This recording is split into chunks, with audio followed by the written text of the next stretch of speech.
त्या स्कूलला बुट्टी मारायला काही ना काही कारणच पाहिजे असते. पण आज पप्पा स्वतः त्याला स्कूलमधून आणायला गेले होते, कारण आम्हाला थोडं बाहेर जायचं होतं. श्री प्रवासात कंटिन्यू असाच बाहेर बघतो, पण छोटी सरकार मात्र आमचे प्रवास खूप एन्जॉय करतात बरं का, इकडून तिकडे आणि तिकडून इकडं.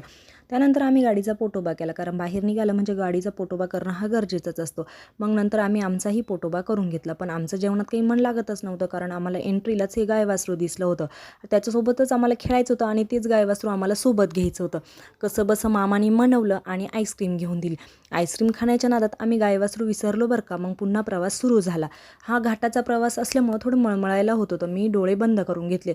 त्यानंतर आधीही झोपी गेला. खूप शांतता वाटत होती. त्यानंतर आम्ही गावात एंट्रीलाच घुसलो तर आम्हाला ह्या मेंढी माऊलीचं दर्शन झालं. खूप प्रसन्न वाटलं आणि मला माझ्या माहेरची आठवण झाली, कारण माझ्या माहेरी अशाच मेंढ्या आहे आणि तिकडचं वातावरण आहे असं छान आहे.